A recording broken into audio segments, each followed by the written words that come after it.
Hello, ഇന്നത്തെ വീഡിയോയിൽ നമുക്ക് കുറച്ച് ഡ്രോയിങ് എറേഴ്സ് പരിചയപ്പെടാം കേട്ടോ. അപ്പോൾ നിങ്ങൾ വിചാരിക്കും ഇത്രമാത്രം എറേസറുകൾ ഉണ്ടോയെന്ന്. ഇത് നമ്മളുടെ സാധാരണ നമ്മൾ സ്കൂൾ തൊട്ടേ ഉപയോഗിക്കുന്ന എറേസറാണ്. ഇതാണ് ഈ ബബിൾ ഗമ്മൊന്നുമല്ല കേട്ടത്. ഇത് ഒരു ബബിൾ ഗം പോലെ തോന്നുകയല്ലേ, എന്നാൽ ഇത് നീഡബിൾ എറേസർ എന്നാണ് ഇതിനെ പറയുക കേട്ടോ.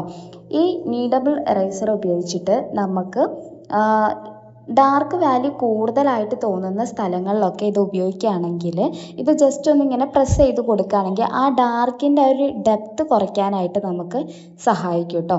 അപ്പോൾ ആ ഒരു ചിത്രം വരച്ച് കേടെടുത്തേണ്ട വിചാരിച്ചിട്ടാണ് വേറൊരു ഇതിൽ ഞാൻ കാണിച്ചു തരുന്നത്, കണ്ടില്ലേ? അപ്പോൾ അത്രയും നമുക്ക് ഡാർക്ക് വാല്യൂ കുറയ്ക്കാൻ പറ്റും. പിന്നെ ഇതെന്താണെന്ന് മനസ്സിലായോ?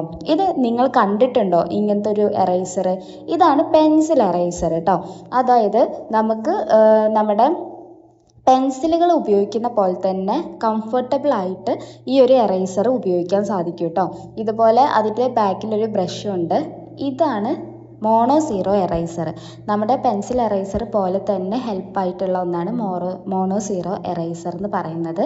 അത് വെച്ചിട്ടാണ് ഞാൻ ഈ ഒരു ചിത്രത്തിൻ്റെ ആ ഒരു ഹെയർ മൊത്തം വരച്ചിട്ടുള്ളത് കേട്ടോ. എനിക്ക് ഒരുപാട് അതായത് ഞാനിത് ഈ ടൂൾസൊക്കെ ഉപയോഗിക്കുന്നതിന് മുന്നേ ഞാൻ വരച്ചൊരു ചിത്രമാണിത്.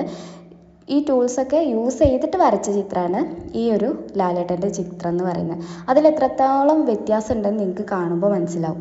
പിന്നെ ഇതാണ് ഇലക്ട്രിക് എറേസർ. ഇതിൻ്റെ ബാക്കിൽ 2 ബാറ്ററി ഉണ്ടായിരിക്കും. പിന്നെ ഈ ഒരു സ്വിച്ച് പ്രസ് ചെയ്യുമ്പോൾ അതിങ്ങനെ കറങ്ങിക്കൊണ്ടിരിക്കും കേട്ടോ. അത് വെച്ചിട്ട് നമുക്ക് ഡ്രസ്സിലെ ഡിസൈൻസുകളും അതുപോലെ ഓർണമെൻറ്റ്സുകളൊക്കെ ഇതുപോലെ ഹൈലൈറ്റ് ചെയ്തെടുക്കാൻ പറ്റും. അപ്പോൾ ഞാൻ ഇത്രയും എറേസറുകളാണ് ഡ്രോയിങ്ങിൽ യൂസ് ചെയ്യുന്നത്. നിങ്ങളും യൂസ് ചെയ്ത് നോക്കുക. അതിൻ്റെ ചേഞ്ച് എന്തായാലും നിങ്ങൾക്ക് കാണാൻ പറ്റും.